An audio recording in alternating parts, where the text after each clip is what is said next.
Hey everybody, Todd here. Now, as a 38-year-old dude dad of 2 kids, I find myself spending an inordinate amount of time thinking about 3-row SUVs these days. And if we were in the market for one, I'd buy a Telly. And if you don't speak dad speak, that's Kia Telluride. They're great. Problem is, I don't really know if they're great. I haven't seen one. I haven't been up close. I haven't driven one. But that changes today thanks to my brother-in-law. I'm here in Philadelphia. He just bought one of these things. He let me take it for a spin. Let's check it out.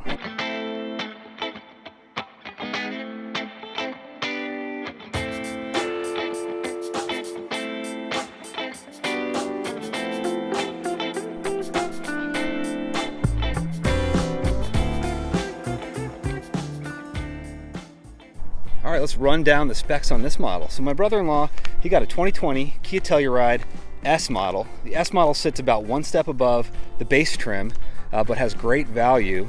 For about $35K, you get 20-inch wheels, leather seats, sunroof, and all Kia Tellurides get a gutsy 3.8-liter V6 making 291 horsepower, 262 pound-feet of torque.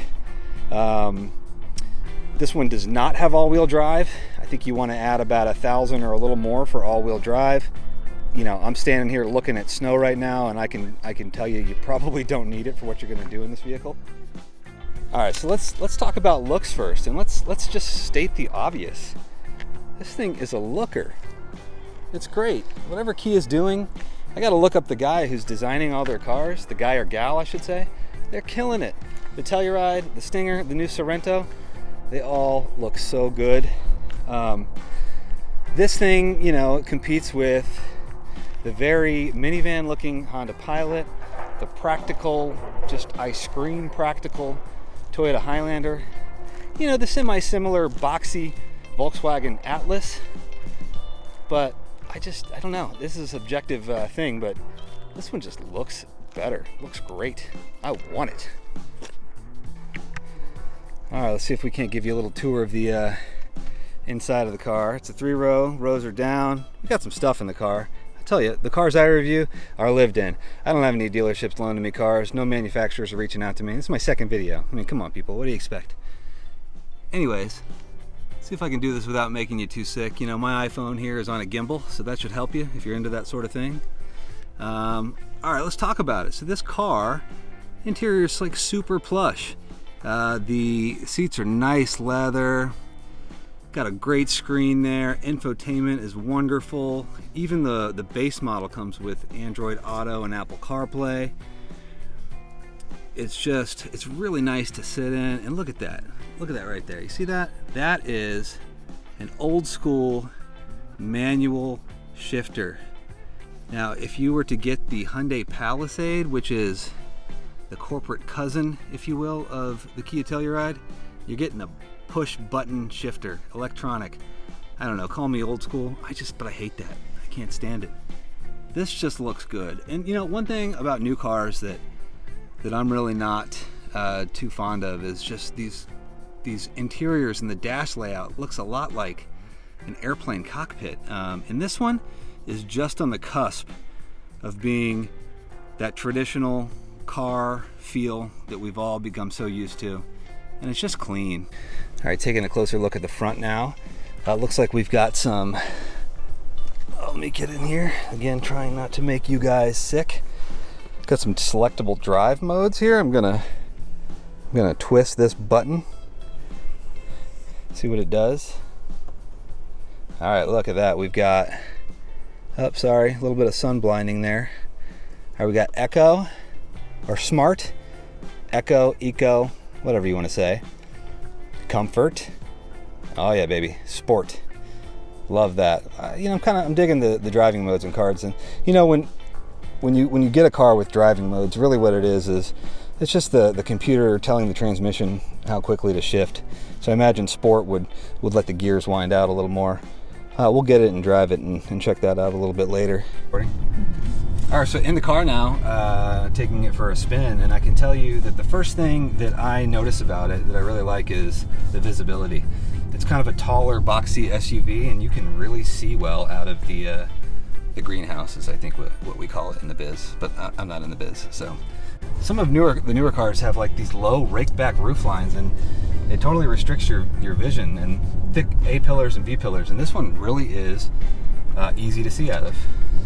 As for the actual driving experience in this car, it's not going to knock your socks off. It's not going to be the Volkswagen GTI that you can't wait to get in and go for a grocery run, but it's a nice car to drive. It feels pretty taut.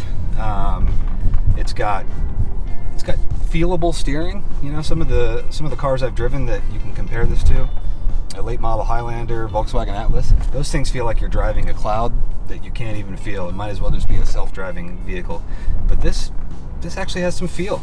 I will say that there's a little bit of road noise. I mean, you get in this car and you think you're in kind of a higher class vehicle just because of the way it's designed, and it's plush, it's comfortable, but the road noise makes you realize this is not a Mercedes, it's not a BMW, it's not a Lexus, but it is an SUV, so you know, I'm all for rugged road noise. Power-wise, it's got that grunty, as I called it, 3.8 liter V6, 291 horsepower, and I mean, it's good. It's not a 4-cylinder, you know, it's not a turbo 4 that makes you wait for it. It's got plenty of power to make you feel comfortable and, you know, safe getting up to speed, merging on a pretty fast highway up here in Philadelphia in 95. It's crazy, so I want enough power to get on the highway. Give it a little bit of juice. Oh yeah, plenty of power. I'm happy with this.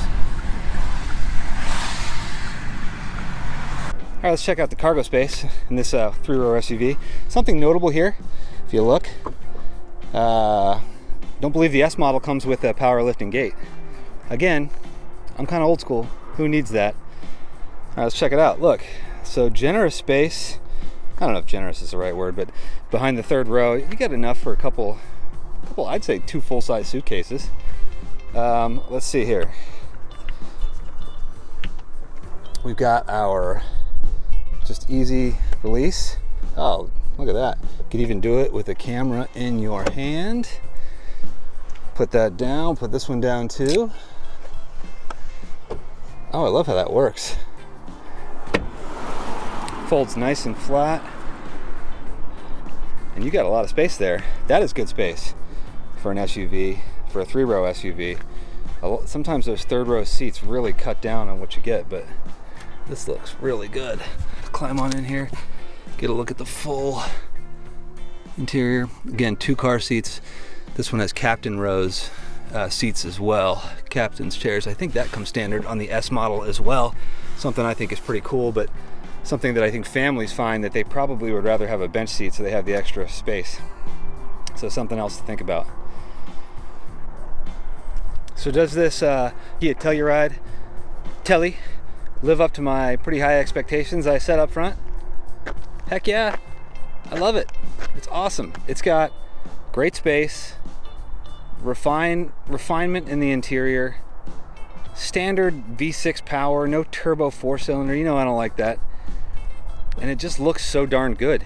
And it's fun to drive. Well, you know, let's be real. It's not fun to drive, but it's comfortable to drive. It feels good to drive. You sit up high. You can see out of the windows. There's no blocking of the view. It's got enough power. It's a great car. I'm gonna have to tell my wife I want one. All right, thanks for watching. Peace.